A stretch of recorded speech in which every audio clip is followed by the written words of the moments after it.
using AI to help with text to video, multimodal. Whatever aspects of your job you think can be accelerated by tools like that, go ahead and explore them with a healthy amount of skepticism, but also a healthy amount of curiosity in how it might be able to facilitate your workflows.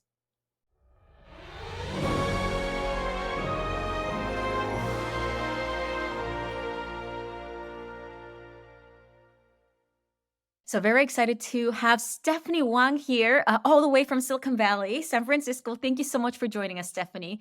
First question for you as we are making sense of this whole AI world. Are you worried, excited? I'm curious, like your gut instincts, like what is going on? Because as somebody who's working in AI, I wonder if it like feels weird to sort of, excuse me, we've been doing this for a while and you guys are just now picking up. I think it's easy for a lot of people to have natural concerns over AI, but after having worked in AI for specifically over the last year, but really it's been around my career for over 10 years, I have never seen this type of velocity targeted at one space so much at one time. So I personally am very excited about the possibilities of AI, as many of immense potential to improve productivity for all industries of work, from application developers to content creators. And those are two areas that I'm invested in as someone who's in tech and also a creator myself.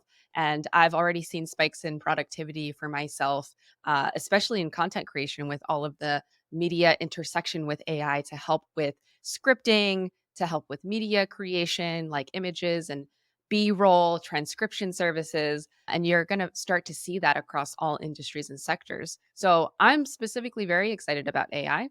Maybe some areas I'm worried about is I think a lot of people don't realize that when it comes down to the quality of AI models, it's really equivalent to the quality of data. And so it's really important for people and companies to have a healthy amount of skepticism for model outputs. And they need to realize that many leaders and ICs at companies should be very involved in the model consumption as well as model creation. And so there needs to be specific attention towards the data quality that goes into feeding models, especially if you're fine tuning your own models or adding in your own Mhm. company data sources. Tell us a little bit more, both technical folks and non-technical folks. What would upskilling in AI look like? Upskilling in AI for technical folks, as I mentioned, is going to involve, again, data quality and things like prompt engineering. If you are a technical software engineer who is now tasked with helping to build an internal tool that manages company HR data. You're building a chatbot that helps answer questions around HR data, like how many days you have left to take off and do perform calculations for employees. You are still responsible for understanding the business logic, right? And the model is new to this. So that part of your job likely doesn't change, and how to implement the best way to perform that kind of calculation and make it the most useful for your users.